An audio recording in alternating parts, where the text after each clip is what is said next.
महाप्रभु श्री जगन्नाथ अपार कृपारू आज आम प्रस्तुत करवा तांकर प्रिय 56 भोग मध्य गोटे पवित्र भोग मोहन भोग।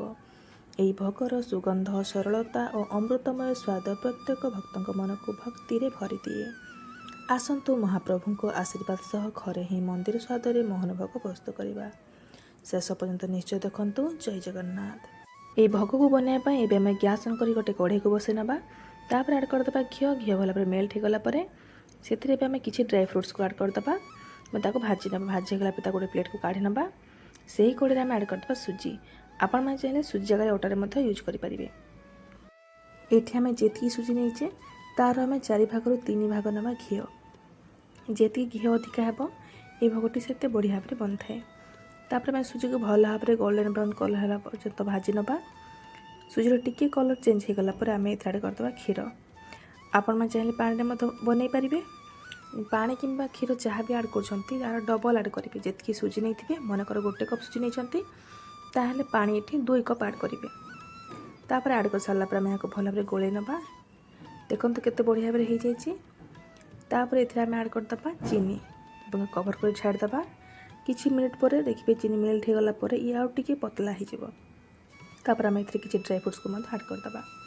सब जिन को भल भाव गोले नवा। ये देखो बढ़िया भाव पूरा हो हालुआ टाइप्र। एवं आम यहाँ गोटे प्लेट को ट्रांसफर करना से सेट करवा। से प्लेट आम गोटे चमच घी को सबटा ग्रीस करना जहाँफल कि भोगटी को प्लेट रू काढ़ला समय आराम से उठीज। आपण मैंने यहाँ गरम थिला समय ही सेट करेंगे। जो ठंडा हो वान्स आउ थे सेट हेनी। तापर यहाँ आम खड़िका साहाय्य कि हाथ में एमती थापे भल भाव सेट करना और टिके ठंडा है आम यहाँ कट करवा जहाँफल कि भांगार चान्स रही आराम से कट हो। ये देखो ये ठंडा हो गरम भी अच्छी किंतु अल्प ठंडा हो पूरा ठंडा है काटे आपण मैंने किंतु गरम थिला समय ही काट नहीं तापर भी आराम से कटि जाऊँगी आराम से उठी जाऊँगी। ये देखो मुझे डायमंड सेप्रे काटी आपण मैंने चाहिए जमी आपण पसंद से हिसाब से काटिपारे स्क्वायर हो रेक्टेंगल हो जमी हो। ये काट सारापर आम गोटे गोटे कर काढ़ी नवा। ये मुझे आपण मानक प्लेट गोटे काढ़ी देखा देखो के आराम से प्लेट उठी जाऊँगी।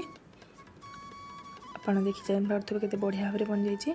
एबे भी गरम अच्छी ये बांफ बाहर यह गोटे प्लेट को सर्व करने और गोटे तुलसी पत्र दे ठाकुर पाखे भोग लगे। बिना तुलसी पत्र ठाकुर पाखे भोग लगे। ये मुझे आपण मानक भांगी मत देखा गोटे के परफेक्ट पूरा बनी। एमती भांगो जो परफेक्टली माने कौन सी चिपचिपा हेनी ताने जानवे आपण भोगटी पूरा परफेक्ट बनी। देखो ये भांगी जाऊँगी पूरा सागे सागे। आपण मैंने देखिले केते कम समय सहज भोगटी प्रस्तुत होगला। तो आपण घरे बनातु ठाकुर पाखे भोग लगातु और आपण मानक आज भोगटी केमती लगे मत कमेंट माध्यम निश्चय जनातु। रही सांग माने धन्यवाद।